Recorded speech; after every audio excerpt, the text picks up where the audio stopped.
It's no secret that Nigeria is the largest economy in Africa. What's more to her? With over 3 billion metric tons of iron ore deposits found in Kogi, Enugu, and Niger states, an estimated 10 million tons of lead zinc veins spread across many states in Nigeria. Over 7.5 million tons of barite in Taraba and Bauchi states, an abundance of lithium and gold in Nasarawa, Ogun State, and many more. Nigeria is blessed with a diverse mix of mineral deposits. The Nigerian government, through the Ministry of Solid Minerals Development, is setting the pace to reposition Nigeria as an economic powerhouse. Join us every Monday, 16:30 GMT, and on Saturday, 9 hours GMT, for the program Uncovering Nigeria's Hidden Gems. Uncovering Nigeria's Hidden Gems, where we highlight the activities of the solid minerals sector to discover the vast natural resources of the country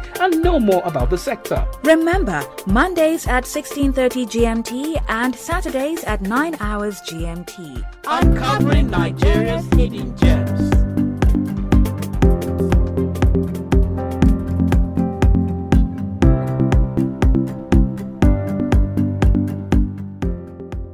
Yes, thank you very much.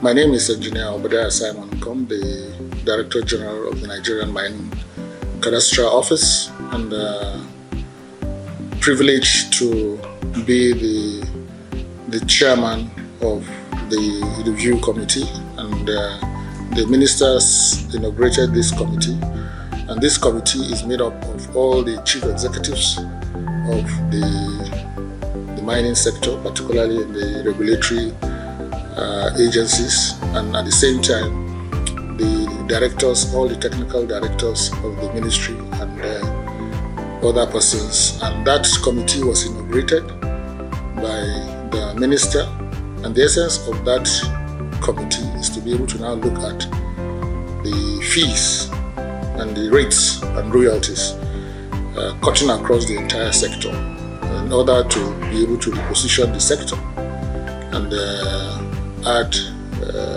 create the necessary things that are needed to be able to move the economy forward, particularly as relates to the mining sector.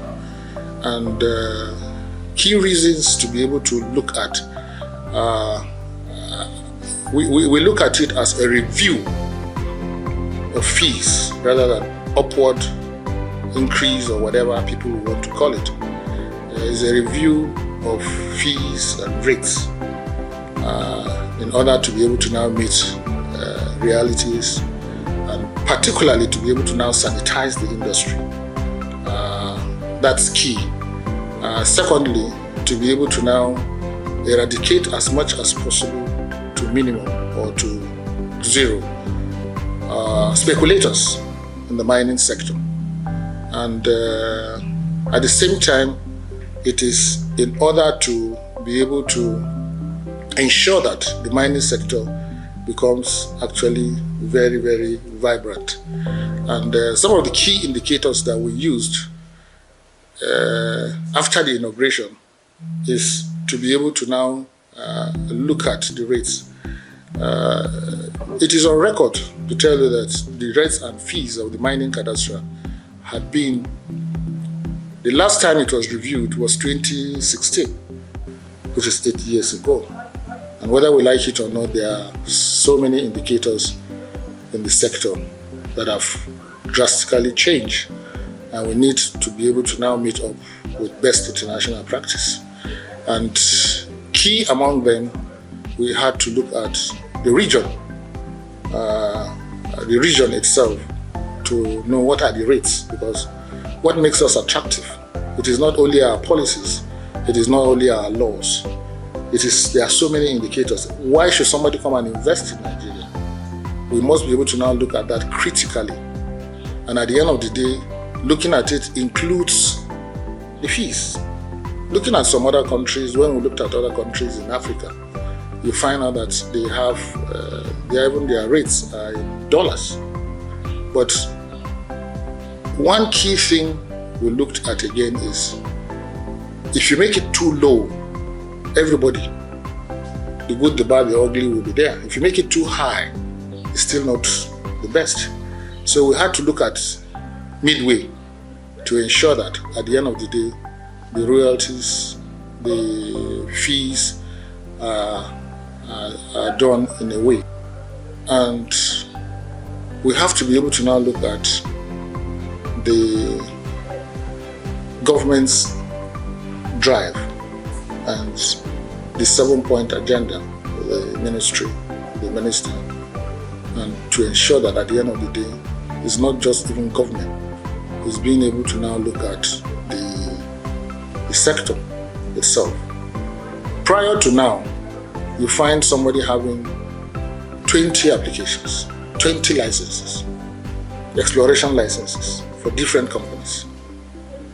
But because he followed the law in getting them, you find him holding licenses that he may have, for one reason or the other, he feels what are the fees he needs to pay.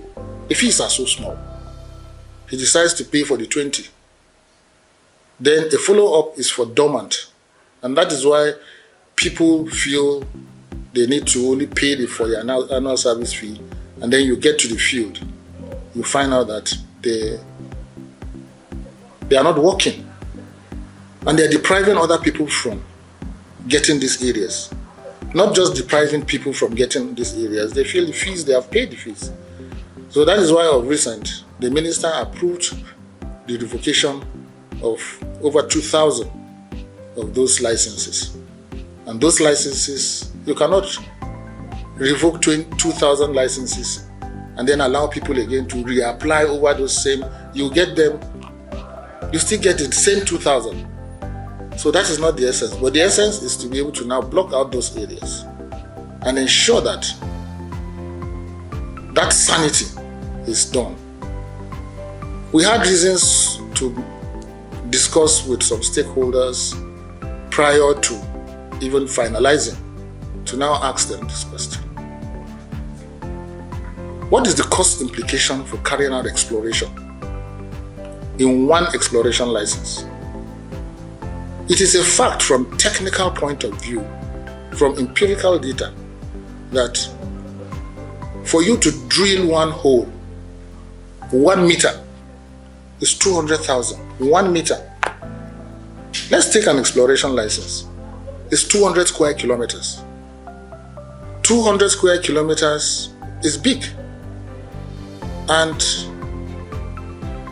somebody will come and apply for 200 square kilometers. That means it's covering, if you are not careful, the whole local government, or it's covering much more than a local government, one person, one exploration license. So the law allows that, but at the same time, government must re-strategize and be able to now come up with sanitizing such cases. So what we did in terms of the review is, we are not going to deprive you from getting your 200 square kilometers.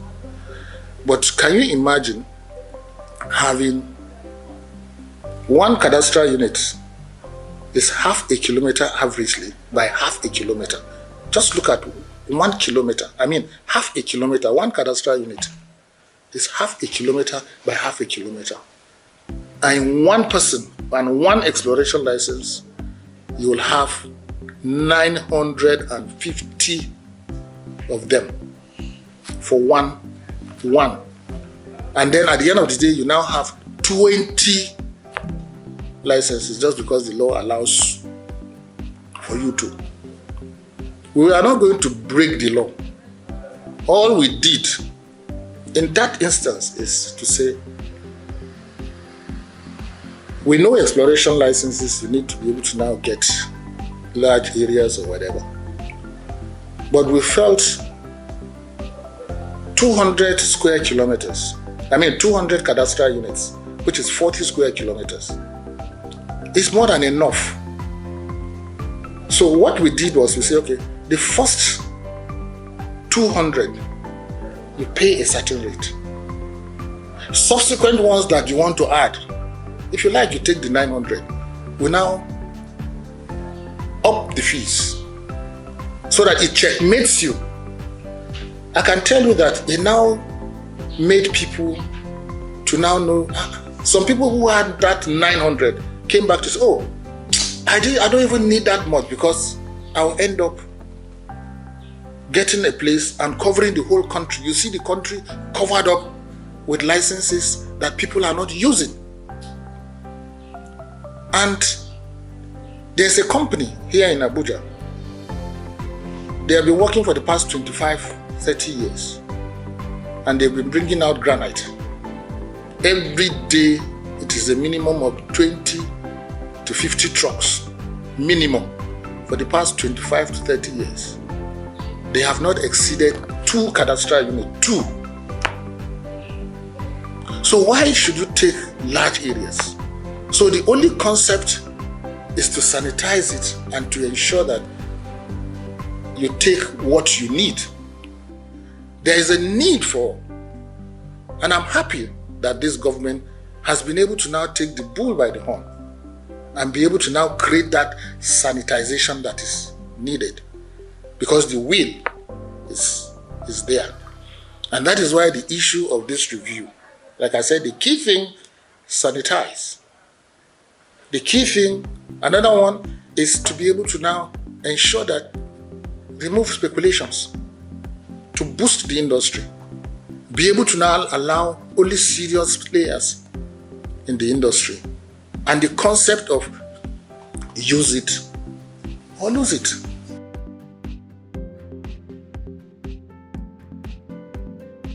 License racketeering, this is one of the major ways of making sure that people who are holding on to licenses are people who are holding in to licenses to use. Definitely, I use the word transfer, but in another word, people hold licenses and they are trading. This thing will wipe them out, because if you don't actually are in the field, if you don't have any business in the field, anybody who is getting a license now is getting that license to use, not getting a license. Ideally, the word in the law says transfer, but I can tell you that many of them sell. Enough of that. We need to sanitize the industry. We are sanitizing it, the government has the will, and we have that support. And that is why when the minister came, he didn't mince word, revoking 2,000 plus. And it's a continuous process. If you don't use it, you will lose it. Not getting a license on Monday and then you are selling it to somebody, not even transferring. You use the word transfer in the law, but you are selling it. That simply means you are licensed racketeering. And then somebody will now go and find he's buying it at, let me call it buying it at, instead of using the word consideration fee in terms of transfer. So that must stop.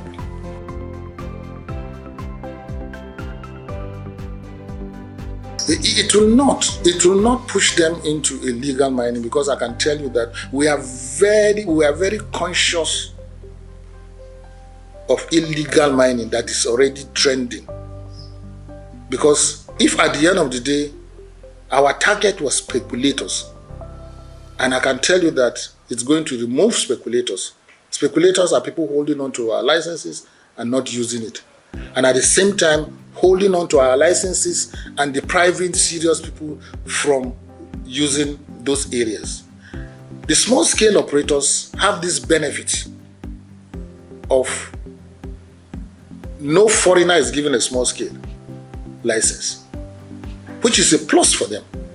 And then we made sure that we looked at the fees and the requirements.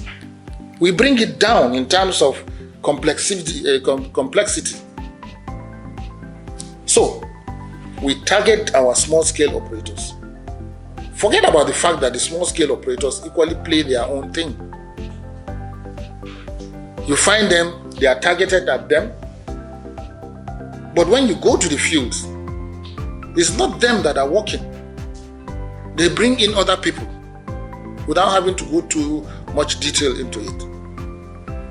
And if you are not even careful, they bring in other nationals working in a license that was targeted at a local person.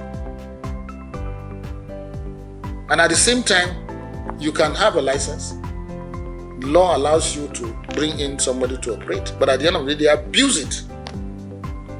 But does not mean that they are abusing it means we are going to hike and make it impossible for them. They are genuine small-scale operators. We have genuine miners, very genuine miners, who are struggling by the day, who are struggling to overcome challenges. We are very, very conscious of them, and that is why, for us, we have this interface with the Miners Association, the professional bodies. We consult with them officially and unofficially, personally and otherwise, and the professionals.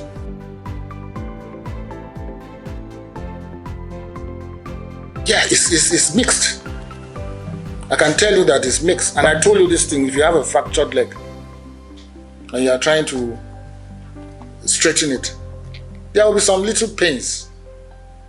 But as long as you are doing that to make the thing better, they'll come to understand. Some of the miners said, well, at least it will sanitize, because sometimes when I look at somebody holding a license and coming to me requesting that I buy it or whatever, that is the word they use, for hundreds of millions, I asked him, what have you done?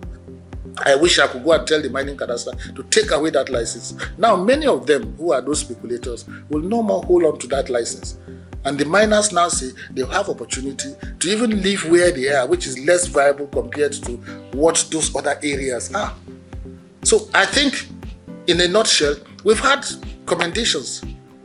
Even the professional bodies, they said, look, the key thing is in terms of fees. People who are holding on to our licenses should be genuine miners. And then we should be able to now, at the end of the day, if we have 1,000 licenses, that should translate into 1,000 mining sites.